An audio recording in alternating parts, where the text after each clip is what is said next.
accept, and move on.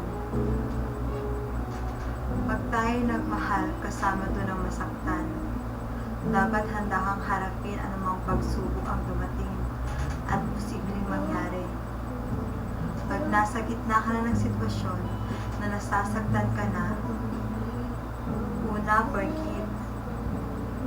Huwag kang magalit sa taong kinakailangan kang iwan, tama man o mali ang dahilan. Kung nasaktan ka niya, patawarin mo siya. Ang Diyos nga nagpapatawad. Tao pa kaya? Wala nang magagawa ang galit mo. Hindi yan ito maibabalik yung nawala sa'yo. Pinahihirapan mo lang sarili mo. Pagpairalin mo ito. Peter, magiging labas mo niyan. Accept. Ang love parang rental computer sa internet. Kasi kahit i-extend mo nang i-extend yung time, darating at darating din yung oras na matatapos ka at may upong iba para palitan ka. But then, huwag ka magpapaka-bitter. Instead, ipakita mo sa kanya na mula nung iniwan ka niya, mas naging better ka. Tanggapin mo yung katotohanan na wala lang kayo, na wala na siya sa'yo, na iniwan ka na niya, na may dahilan kung bakit niya ginawa yun. Isa sa dahilan kung bakit tayo iniwan ng mahal natin ay hindi sila para sa atin. Kaya naman may nakita silang iba at nawala yung nararamdaman nila sa atin. Kaya may pagkukulang tayo. Ayos lang umiyak. Pinapakita nito na malatag kang tao at hindi ka nahihiyang umiyak.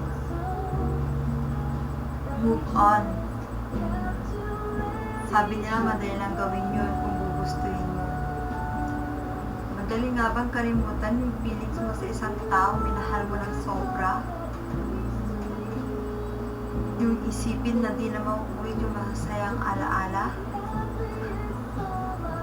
Madali lang sabihin mag-move on. Pero pag ikaw na yung nasa sitwasyon, yung akala mo madaling gawin, nakakamatay tanggapin.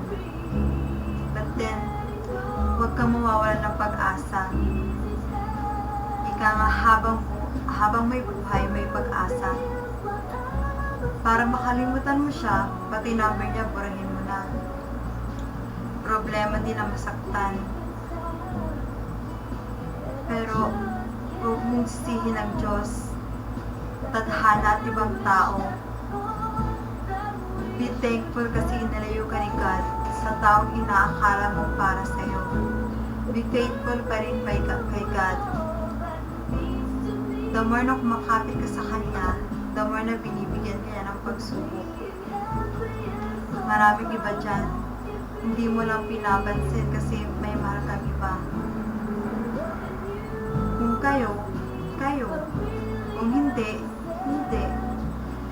Hindi porket mahal natin ang isang tao, siya na yung para sa atin. May mga bagay lang na nakasanayan natin gawin na kasama siya. Nakakagulat lang kung isang araw, pagkagising mo, wala nang lahat ng yun. That's why true love doesn't always have a happy ending. Because true love never ends.